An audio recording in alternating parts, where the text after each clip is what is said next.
Dr. Sharma, thank you so much for joining me on the core report. So, we're going to talk about the incidence of cancer, the way it has spread in India, and the challenges faced in responding to it, being the dreaded disease it is. But before I come to that, you've been an anesthesiologist all your life. When did you first realize that there are bigger challenges that we need to address in trying to fight cancer? Was it in the operating room? Was it at Tata Memorial Hospital in general? Yeah.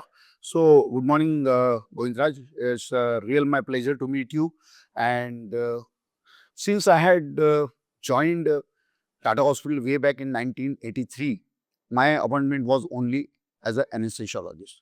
But in Tata Memorial, as it is being only for cancer care, all the major cancer surgery used to happen in operation theatre. And then while giving anesthesia, I realized that this type of anesthesia, these types of patient on table, they are different than the normal patients who are being operated at a medical college where I learned my MD.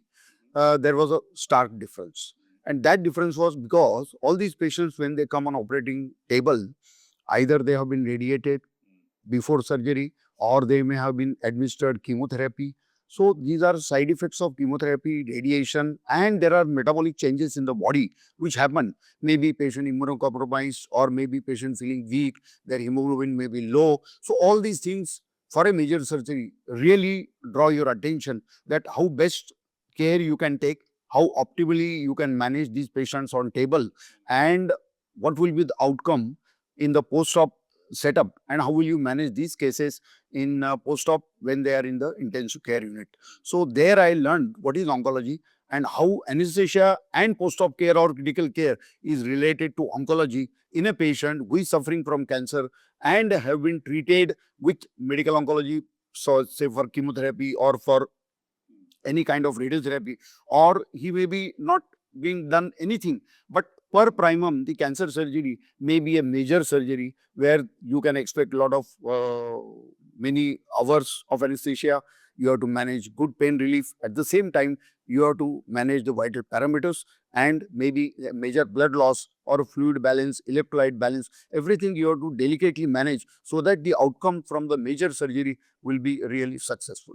Got it. So that was my main this thing. And I learned oncology. I'm not an oncologist per se qualified, but being anesthetist and in touch with everything, we used to see what was the treatment given to this patient, what was the chemotherapy, how was the radiotherapy given, and what is presently happening to the patient's body, physiology and pathology. Okay. So, I'm going to come to the number of cases that we're seeing in India. But before that, why is it that this is a sort of top level question? Why is it that there's such a big gap between the number of patients who are seeking care Right. versus the infrastructure that exists in India to respond to it or to provide care? Right. So if we go into the, say, epidemiology of cancer and how many cancer cases per year in this country, maybe around 1.4 to 1.5 Million. million cases at any given moment. And with these cancer cases, the usual mortality happens between say 8 to 8.5 lakh per year. And these cases are every year increasing. They are increasing. There are two reasons. One, the population is increasing. Second thing, the longevity of the human being also is now beyond 70, 75. So there are few cancers which are related to say old age or because of some lifestyle diseases. Some are hereditary, some are genetic. So all these things considered together, we find that number of cases are increasing. Number two will be that when there were no major cancer hospitals in this country, all other country, all the patients used to come to Tata Hospital. So we used to find that these are the number of cases. But patient who could not approach Tata Hospital, they were dying in their home state or in their hometown and they were never get registered. So that time, the number of cases were not properly noted also. So that is a challenge. Second challenge is number of hospitals are required. Cancer care is such that to treat a cancer patient, a comprehensive cancer hospital is required.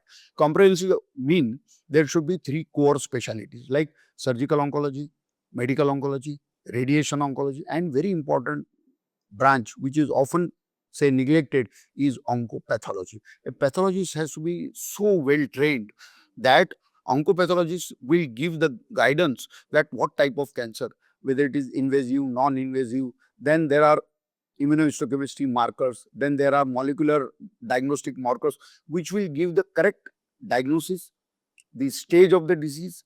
Then the prognosis also will be marked on whatever the number of tests. So these are the things. Then of late, maybe say 20 years back, we realized that there is a department which is very much needed, is the department of palliative care. So with all the department, that oncopathology, three major core specialties, and palliative care, they are the pillar to manage any comprehensive cancer hospital. So Tata Hospital has its own history. Way back in 1939 with House of Tatas, it was founded by them, and then by 1962 it was handed over to Department of Atomic Energy, and now it is a standalone cancer hospital under administrative and financial control under Department of Atomic Energy. So we were the only person available in this country to manage. But for last, say, maybe 20 years, there are large number of cancer hospitals in this country which are under government organization, whether it is state government, whether it is central government, or maybe under public sector undertakings. But there are large number of private corporate hospitals also, not full-fledged for cancer, but they are multi-speciality hospital having a small cancer wing where they have got 3 or 4 specialties available, and then they manage the cancer care there. So presently, with number of cases and number of hospitals, what we want that to cater to this load of cancer, the availability of a cancer hospital should be in public domain, and they should be uh, available by government, so that you can treat them cross subsidized, highly subsidized, very poor patient, non-paying, and under government scheme also, like PM Jai scheme, Mahatma Phule, Arogyashri, different schemes are there. So at any given moment, when I saw all these hospitals, more than 85% patients are under scheme. So these are very good schemes where we get a good package, and these patients are being taken care with the under the scheme. And then there are around 20% patients who are out of pocket paying. So we have to cater to out of pocket also, and to this free or subsidized patient also. But my thinking is that the hospital should be in such a way that it should not look like as a government hospital only for poor patient. No, it should attract the out-of-pocket paying and good paying patient also may not be covered by scheme. Why? Because there are expertise and expert doctors available in this hospital, so that everybody will come to this hospital. And when all the facilities are for paying patient also, at the same time you are going to give the same benefit to the poor patients. Right. So when we say that we have about 1.5 million cases every year, so you're also saying that roughly 50% is the mortality? Yes, around 8 to 8.5 lakh cases every year. Okay. So is this uniform across types of cancer, or is it are there some kind of cancer within that which are more? So, good question. I will touch upon, say, 4 major and common cancers. One is, say, head and neck cancer, which is because of the smokeless tobacco or smoking tobacco, the pan chewing, betel nut, all these habits. Second will be breast case. Then third will be hepatobiliary, like colon cancer, pancreatic cancer, gallbladder cancer. And fourth, if you want to touch upon, it will be major gynecological cancer like cancer cervix and cancer uterus, endometrial and all. And this is in So, India. yes, India. So these are the 4 major types of cancer hospitals, cancer cases which we usually see, and our main aim will be to treat such cases. Then a large chunk will be hematolymphoid cancers like blood cancer, which we call it as a leukemia or lymphoma. That is adult hematolymphoid and pediatric hematolymphoid. Why we differentiate? Because there is a stark difference between the treatment and the outcome. In pediatric cancer, say below 5 years, if there is a acute leukemia, and if it is really intensely treated, the outcomes are very good, and their survival rates are very, very high as compared to adult. And when you treat adult cancer, there are comorbid conditions also along with the patient with the age, like they have hypertension, they have got cardiac problems, they have got metabolic syndromes. So all these things together, the mortality and the morbidity goes high and high. So that's a real Right. And if we are saying that there's a roughly 50% mortality, does it mean that 50% are getting cured? no. When you treat cancer, say breast or colon or any other soft tissue or any, we usually first do the diagnosis, then the staging, and then it is decided that this patient is for upfront surgery. Afterwards surgery, depending on the whatever you are removed and their pathology report and markers, you may give chemotherapy or you may give radiotherapy. Few cases you will find more than 50% which are not for upfront surgery because they are now metastatic disease. So they are not come with primary disease. Why you diagnose primary, already you find that there are other sites also which are affected by this primary tumor and it is known as metastatic. So that time you will try to control this cancer or lower down the tumor burden by giving chemotherapy and then surgery followed by radiotherapy. So all these things together, then you find that three categories of treatment which will be available to the patient or as per the guidance of the pathology report or report of PET CT or report of CT and MRI, the treatment will be guided for surgery, chemo and radiation, or it may be one after another. So depending on that, the major hepatobiliary pancreatic case or major thoracoabdominal cases like cancer esophagus, cancer lung, where the mortality is high because of their age and other comorbid conditions. Okay, so you're saying some cases will therefore get cured or Yes. it'll take much longer, Yeah. whereas others we may see higher Yes. mortality and faster Yes. because it's already in an So advanced stage. when we start this treatment with this main three pillars of oncology, it is usually decided that we give this treatment and we may declare tomorrow that it is now controlled.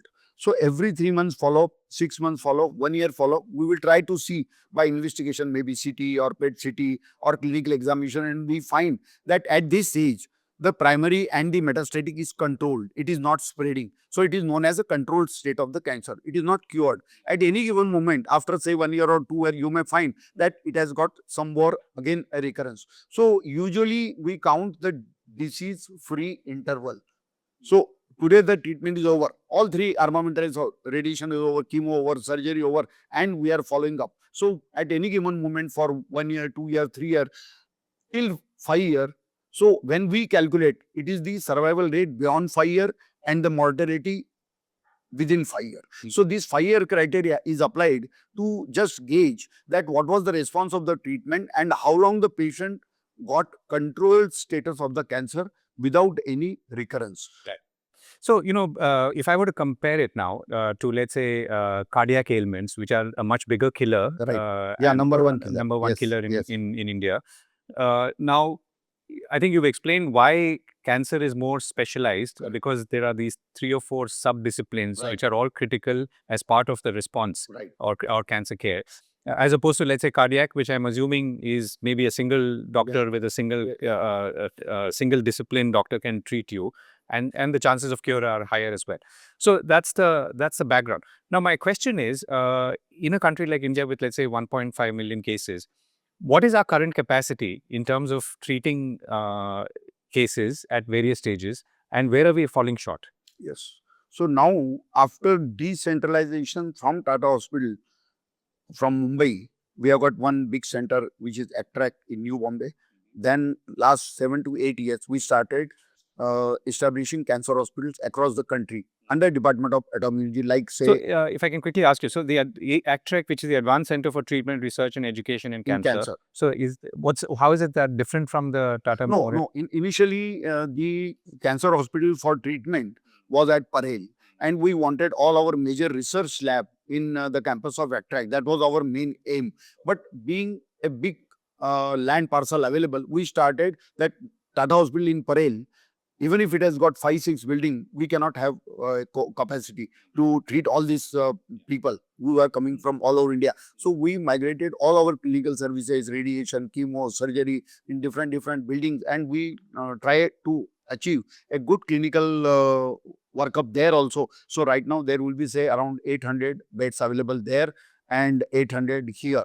And now we are expanding just in front of Tata Hospital in Parel in the Hafkin campus, where we have got government of Maharashtra has given us say 10 years before a land of 4.5 acres, where we are going to build up a hospital which will have around 800 to 1000 beds, and it will be a full-fledged comprehensive cancer hospital, and our old building will get demolished. Right. And so, how many specialist cancer hospitals are there in India today? Yes. So under Tata Hospital, when we started decentralizing, we established 2 hospitals in Varanasi two in Punjab, one in Chandigarh and one in Sangrur, one in Visakhapatnam down south, and one hospital in Guwahati, that is B. Barua Cancer Institute. And now under, say, within a short time will be commissioned. One is in Muzaffarpur, Bihar, and the Orissa at Bhubaneswar is under construction. So considering all these things, there will be 8 more cancer hospitals in the country. Out of them, 6 are well functioning. Bihar and Orissa will be now functioning in a short time. So with all these hospitals, there is one thing which I realized, that say for last year, say we had 65,000 cases new coming to Tata Hospital, and 6 to 7 lakh cases coming every day, so every year on the follow-up. When we established all these cancer hospitals, we thought that the part of UP, part of Punjab, part of North, part of South, part of Northeast will be controlled, and all patients will go in these different directions, and less number of patients will come to Tata Hospital. But it has failed. The number of cases in Tata Hospital still remains same, in the range of 60 to 65,000 new cases per year, and all my hospitals are of different capacity, like 100-bed hospital or 250 or 350 or 400 bedded, like in Varanasi in Punjab. All hospitals are full. That means up till now, when patient could not come to Tata Hospital, I think they were dying in their home states, and it was not noted. So now, when Punjab is also full, Varanasi full, Visakhapatnam full, Guwahati full, that means now patients from that province are closer to their home, they are getting services, and these numbers are also full. And Tata Hospital also, patient coming are also full. That means cancer cases are definitely on the upstream. So that means our 1.5 million figure is not accurate. I mean, it may not be accurate. No. Okay. No, So this is under Tata. So if you were to look at all cancer hospitals or specialist cancer wings within other hospitals, what is the capacity today in India, roughly? So right now, apart from say 8 cancer hospitals all over India by Department of Energy under TMC control, there are regional hospitals, like in Ahmedabad there is a Gujarat Cancer Hospital. Then in Karnataka there is a Kidwai Memorial. In Kerala there is a regional cancer center. Then in Tamil Nadu there is a Adyar Cancer Hospital.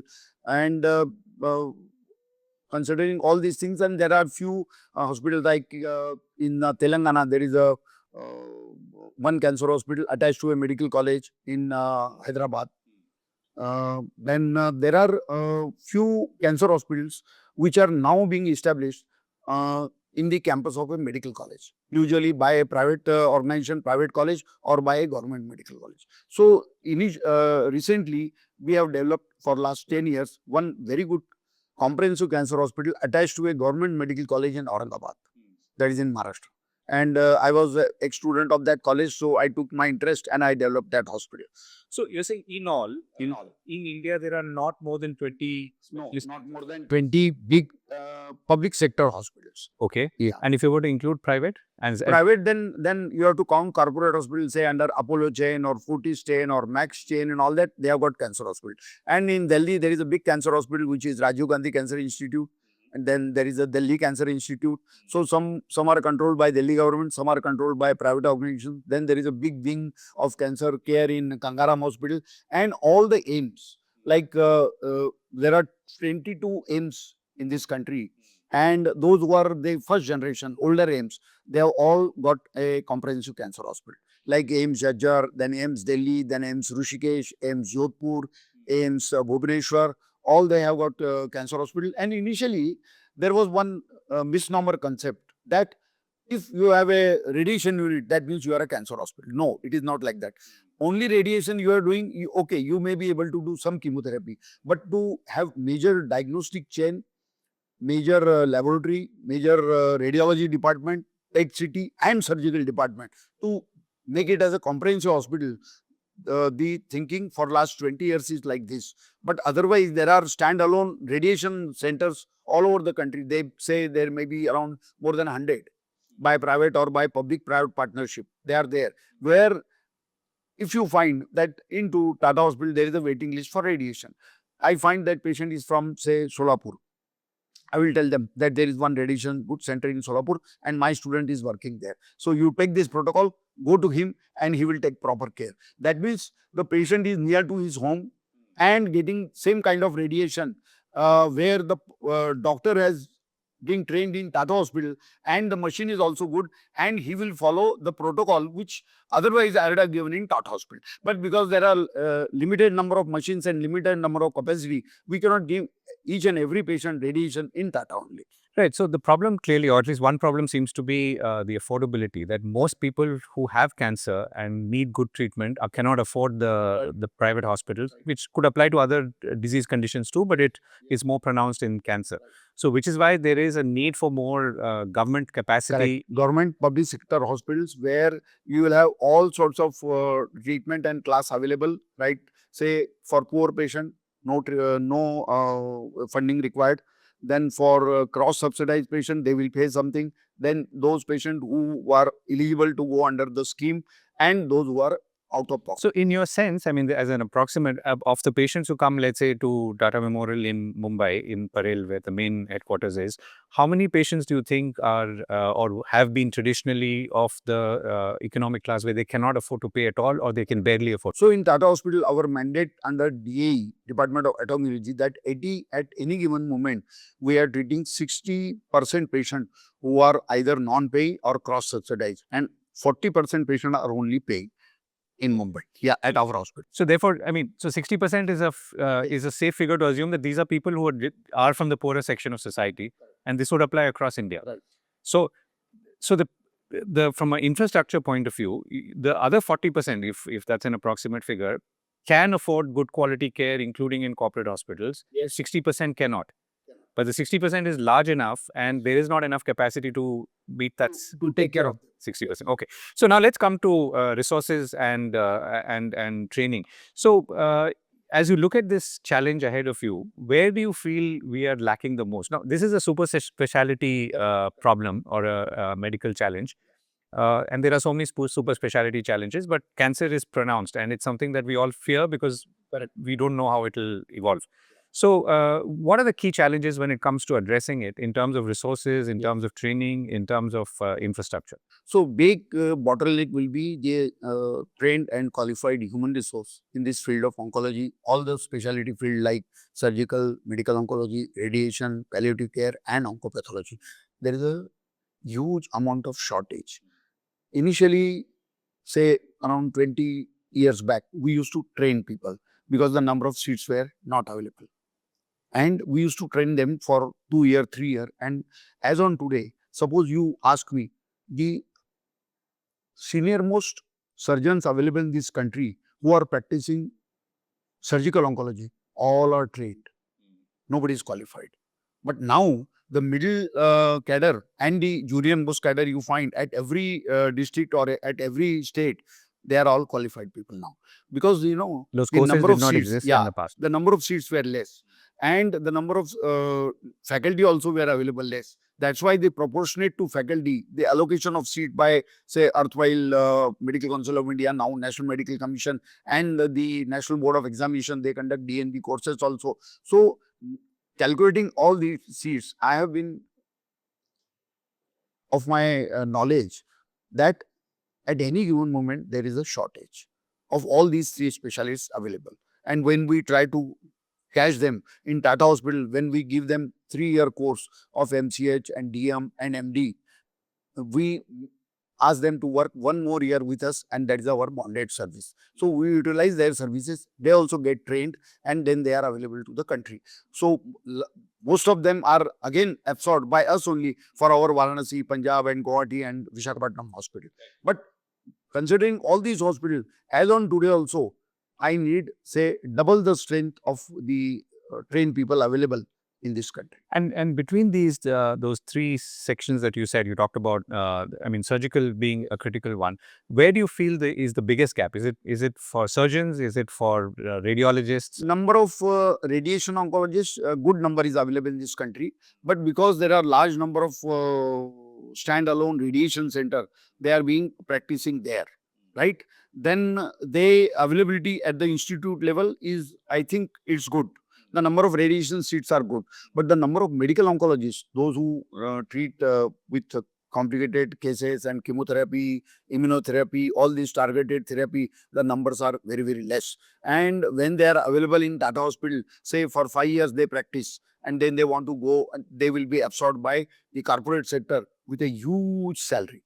So that is the difference, and that is the attraction for them. So every year we see, for last say maybe 40 years, every year I have seen that every 5 to 6 year, a batch of 5-6 people, surgical, radiation, chemo, and they leave that hospital, they join either Max Hospital, or they will join Apollo, or they will join some other corporate sector. But in terms of the most sensitive requirement, you're saying surgical oncologist. Surgical and medical oncologists. Okay. Yeah. So how do you define a medical oncologist? Medical oncology means those who do a specialization of DM in medical oncology. After doing MD medicine or MD radiation, they undergo extensive training of all the chemotherapy protocols. And then they learn that at what stage of the disease, what type of chemotherapy can be given. And at the same time, they have to see the side effects of the drug, whether the drug is available, not available, and how to give and how to protocolize the drug. The protocol is very important. Staging of the disease, and then giving the chemo, radiation or surgery is very important for a disease. So there is a need of a tumor board. So in a tumor board, when they see all those cases, when their cases are very simple, you will decide the treatment. But all complicated cases, all will be kept aside, and a joint clinic will be there, which will have a tumor board. And then in that tumor board, they will discuss the status of the case. They will define the stage, and at that time it will be decided whether you are doing upfront surgery or whether you are doing neoadjuvant chemotherapy followed by surgery and radiation. So tumor board has to be there. And if you are standalone practicing outside, then you will require the help of all the other specialists who will decide the correct discussion and the treatment plan. Right. So for surgical oncology and medical oncology, I'm assuming that for those who can afford to pay it, including in corporate hospitals, there is enough capacity. But where they cannot afford is where there is a gap. So what's the pipeline like? I mean, how many do we need every year? And before we come to how we find them. Recently, I had presented to the central government that at this moment, I need nearly 600 radiation centers in this country to cope up with all the radiation requirements. So minimum 600 radiation centers.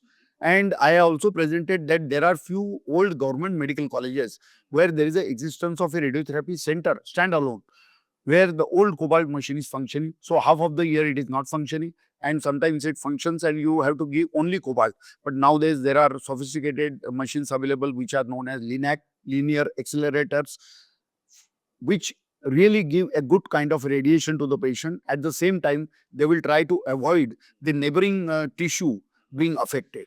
And the training of the students who do MD radiation will also be optimum on these good machines. So there the proposal I have given to central government to upgrade these medical colleges with new bunker and new ultra modern LINAC. So that's the radiation center, which is being run by medical oncologists? No, radiation center is being run by radiation oncologists, and while they do MD radiation, they learn a part of chemotherapy also. So a radiation oncologist can treat these, say, solid tumor, breast and all, head and neck. They can do radiation also, and they can give chemotherapy also. But for a complicated cases and for hematolymphoid cases, there is a need of qualified DM medical oncology in the country. Right. So coming back to how many surgical oncologists we need in India, or medical oncologists, would you suppose now I think we have got more than 780 districts all over India. So every district, if I calculate, I must have at least 2 surgical oncologists available at a district place, or maybe one at a good town place, which is not a district, taluka place. So you consider these 3, then at any given moment, I want 2,000 surgical oncologists available. And our present capacity of every year, the qualified people coming out will be not more than 300 or 350 by all the medical colleges and by all the big cancer hospitals and by the private sector where they are qualified as DNV in surgical oncology. But that's every year. So every year. But I mean, they are being spread out. But they are being absorbed by all big hospitals. So suppose in Mumbai is a metro city, Kolkata, Bangalore, Madras, this thing, all these places are this thing. So if you consider a district and they are say 20 times more than district, then they require more than 100 surgical oncologists, more than say 50 medical oncologists, and around 50 to 60 radiation oncologists. So they are absorbed in a metro city. They are not going to the district place.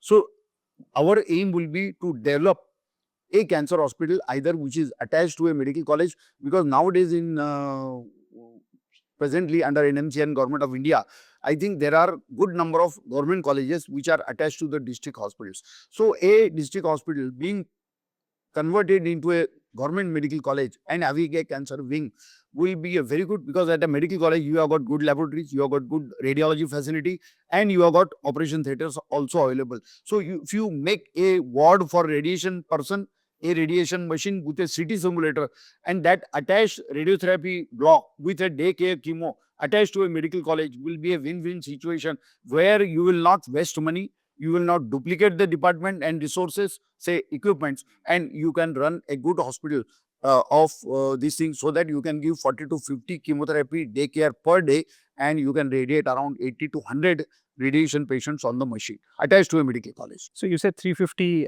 surgical oncologists pass out every year. Yes, every What is the figure for medical oncologists? medical oncologist maybe around 120 per year, and the requirement is 500 per year. And in one district, you would need?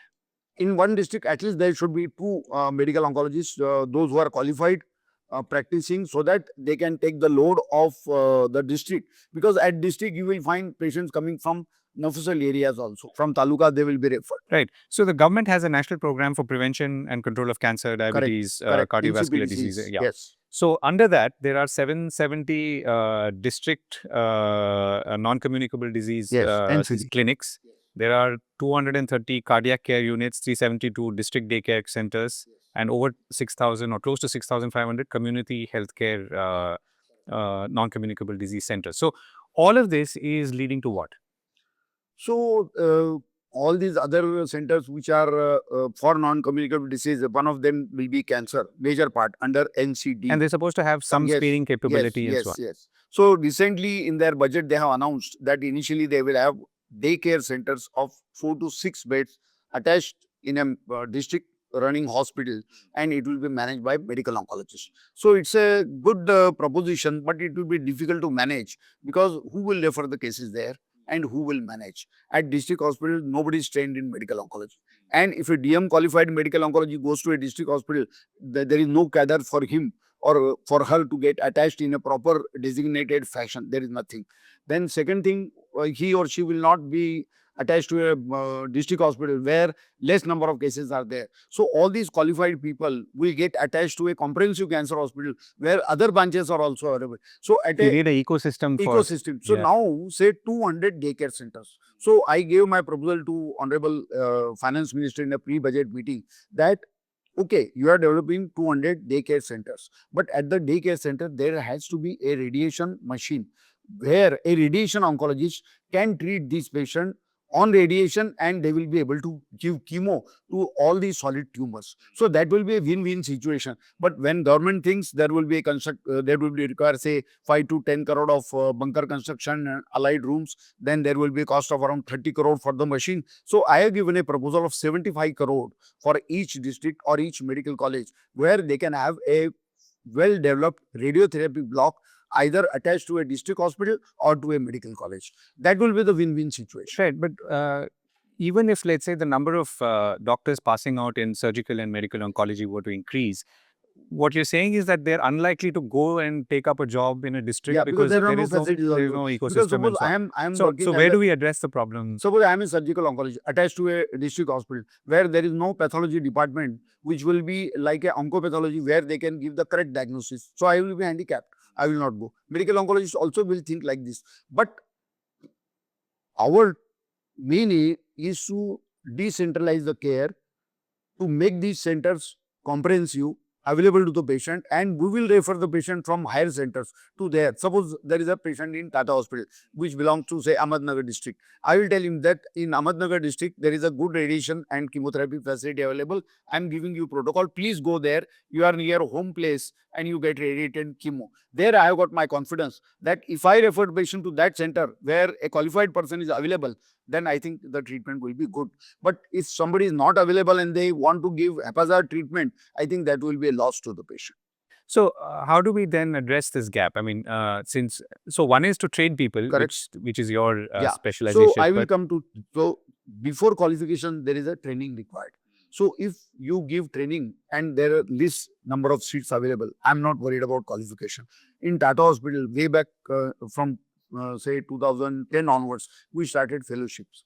So suppose you can do MCH surgical oncology of 3 years, you can do DM medical oncology of 3 years. If you are MD medicine and MA general surgery, I will train you for 2 years, maybe 3 years. You will become trained, and that trained person can definitely give chemotherapy and surgery. So that's a capacity building and augmenting the capacity of trained human resource available for taking care of all these major cancer cases. So that I have been doing, and other centers are also doing. So at given moment, if I say you that there are 400 surgical oncologists every year available in the country, but there will be more than 200 who will be not qualified but trained also available, and they will do the equal type of job, but they can't become faculty to train a student. So they will go to district place, they will start operating on large number of so these when you say people. trained but not qualified, that Yes. means they would be trained in general surgery but not in oncology. No, they after general surgery, that is MS qualification, they will be trained only in surgical oncology. 3 years, that is a super specialty training without Which degree. they may not have right now, you're saying. So right now we are doing this fellowship program, training program. Suppose in Tata Hospital, I have got 24 MCH seats available, and I have got 40 people to train. I will take 24 from the NEET. They will get same kind of training and qualification after examination, and the other 20 will be trained along with them, but they can't appear for exam. I will have my own exam of fellowship, and they will be also equally trained minus degree. Hmm. So as you look ahead now, as we try and address this gap of trained resources, particularly in these two or three key areas, including surgical, medical oncology, and then other forms of oncological response, including radiation and so on. Where do you feel we should be focusing most of our energy on, and how, as a country? As a country, we should make comprehensive cancer hospitals available in the government sector. That is number one. Where So all we have these, 19 state cancer yes, institutes, 20 tertiary care yes, cancer that institutes. was under NCPDCS scheme. And all these state cancer institute attached to medical college are now functioning, but they don't have qualified manpower. So there the trained So people we're are back working. to, yeah. There the trained people are working. And usually it happens, there is a sort of a apathy on the government side, say from a district hospital or from a medical college. I invite sponsored application that from medical college every year I want 20 people to come to Tata for training, and they should be employed by them, paid by them. On deputation, they come to Tata and get trained and go back to the same center. Government doesn't have that capacity to depute them to Tata Hospital, because at the same time they are losing one person from their college or district hospital for training because they have deputed. So that government is not encouraging. And I am of the opinion that from government medical colleges and district hospital, there should be a proper sponsorship program, and they should send to all the available center across country for training. That will really give them a kind of a training available at a comprehensive center. When that type of training is imparted on these people, they will definitely practice the evidence-based type of cancer care at district or at a medical college also. Right. And so, so this is, let's say, the training part. If you were to come to, let's say, retention, I mean, Right. making sure that Correct. doctors are working Incentivize. Yes. inside.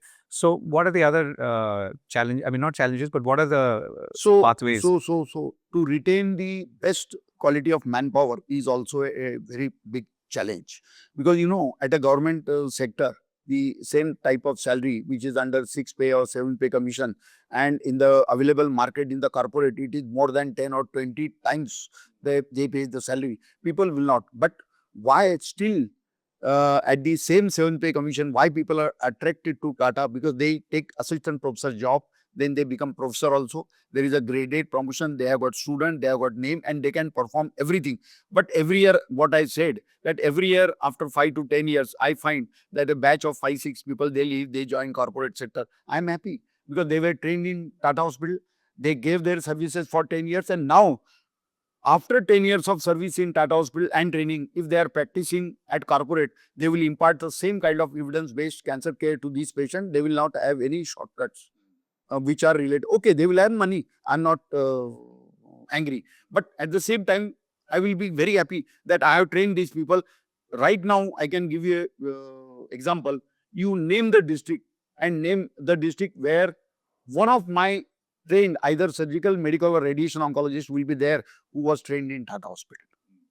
And I will be happy that they are practicing there. And I'm very sure that they are stick to the protocol guidelines and they are doing ethical practice. So you're saying that almost the 780 districts that you talked about, all districts are covered today, or?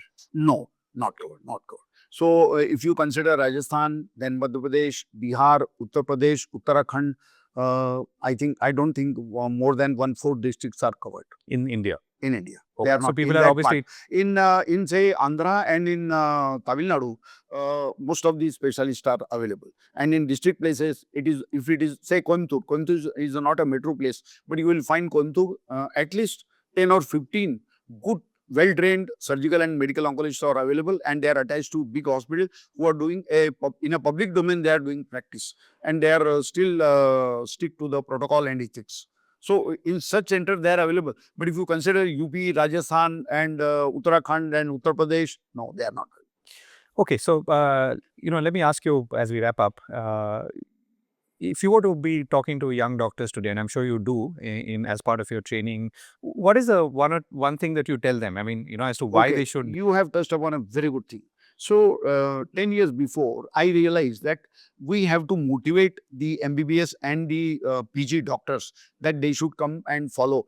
Somebody goes to orthopedic, somebody goes cardiac, somebody becomes nephrology, somebody wants urology. But to make them and motivate them towards oncology, I started summer school in oncology, where I used to attract third MBBS student and those who are doing MS or MD second year to come to Tata Hospital. For 10 days, we used to train them right from what is cell and what is cancer to the treatment available. And up to 1 o'clock, we used to classroom teaching. And after that, they used to go to the department. And I find that after this summer school, number of students opting for oncology career has increased, and large number of students are now going for MCH surgical oncology, DM medical, radiation, all they are coming. So it was my that time a big dream, and I ran it for 5 years, and it was totally free for the student. Their accommodation, their food, everything was arranged by Tata Hospital, and we had a collaboration with Guy's Hospital London, where out of these 150 students every year, we used to select